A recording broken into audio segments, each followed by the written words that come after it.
주님이 오늘 우리에게 주신 말씀은 사도행전 8장 4절부터 8절까지 말씀입니다.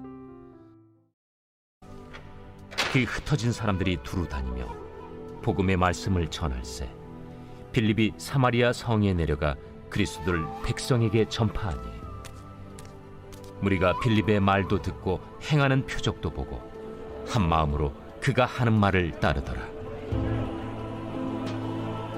많은 사람에게 붙었던 더러운 귀신들이 크게 소리를 지르며 나가고 또 많은 중풍병자와 못 걷는 사람이 나으니 그 성에 큰 기쁨이 있더라. 스데반의 순교로 인해 예루살렘 교회의 성도들은 곳곳으로 흩어졌습니다. 흩어진 성도들은 박해를 피해 흩어졌지만 그들에게 부여된 사명은 피하지 않았습니다. 흩어진 성도들은 복음을 전파했습니다. 스데반의 순교와 박해가 있음에도 불구하고 이들은 실망하지 않았습니다. 교회가 흩어지며 어떤 이들은 삶의 터전을 옮겨야 하는 일도 발생했으나 낙심하지 않았습니다. 오히려 예수님의 복음을 증거함에 있어서 열심을 내었습니다. 그 대표적인 인물로 오늘 성경에 빌립이 등장합니다. 빌립은 사마리아 성에 내려가 그리스도를 증거했습니다. 사마리아 사람들은 자신들에게 들려진 복음을 들었고 반응했고 믿게 되었으며 한 마음으로 그 복음을 따르게 되었습니다. 많은 사람들에게 있었던 귀신들이 떠나가고 중풍병자가 치료받고 못 걷는 자가 걷게 되는 놀라운 일이 예수님의 이름으로 펼쳐졌습니다. 그리고 그 성에 큰 기쁨이 있었습니다. 예루살렘 교회는 박해를 받아 흩어졌습니다. 하지만 예루살렘 교회가 경험했던 큰 기쁨, 곧 예수 그리스도로 인한 영혼의 기쁨은 다른 곳으로 확장되었습니다. 우린 박해를 받고 흩어진 성도들의 모습과 그 대표자로 나타나는 빌립의 모습을 보면서 무엇을 깨달아야 할까요? 우리의 삶에 위기가 닥쳐올 때에도 우리는 우리에게 맡겨진 사명을 놓아서는 안 됩니다. 지금 예루살렘 교회는 흩어지고 있습니다.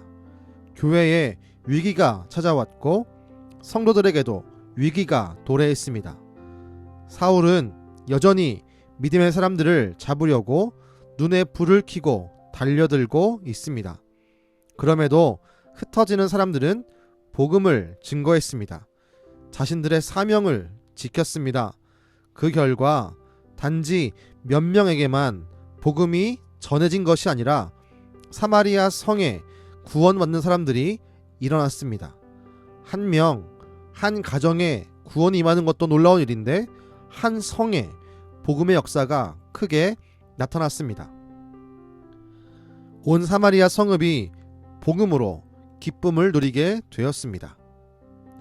우리의 삶에 위기가 다가와도 우리는 복음 증거의 사명을 놓치면 안 됩니다. 우리가 받은 구원의 은혜, 복음의 말씀을 반드시 다른 사람들에게 전해야 합니다. 우린 그 일을 위해 먼저 부름받은 그리스도인입니다. 코로나19 팬데믹이라는 상황은 교회를 지치게 만들고 있습니다. 또한 우리들을 지치게 만들고 있습니다. 그러나 우린 이 상황에 지지 않고 우리에게 맡겨진 사명, 복음 증거의 일을 놓아서는 안 됩니다. 우리가 포기하지 않고 우리를 먼저 부르신 주님의 뜻을 따라 복음을 증거합시다. 오늘 말씀에 나타난 복음의 능력이 우리의 삶에도 우리가 증거하는 그 자리에도 나타나리라 분명히 믿습니다. 기도하겠습니다. 주님, 예루살렘 교회와 빌립은 흩어지고 도망치는 와중에도 복음을 증거했습니다. 그 일이 자신들에게 맡겨진 사명임을 알았기 때문입니다. 주님, 그 모습을 우리에게도 허락하여 주옵소서. 우리의 삶이 힘들고 곤고하다고 주의 일을 포기하는 것이 아니라 우리의 삶이 힘들고 곤고할지라도 우리에게 맡겨진 그 사명을 충실히 감당할 수 있는 뜨거운 마음을 더하여 주옵소서. 그리고 우리를 통해 놀라운 구원의 일이 펼쳐지게 하시고 주의 뜻이 우리의 삶에 나타나고 역사하는 기적들을 허락하여 주옵소서. 지금도 우리를 지켜보시고 도우시는 예수님의 이름으로 기도드렸습니다. 아멘.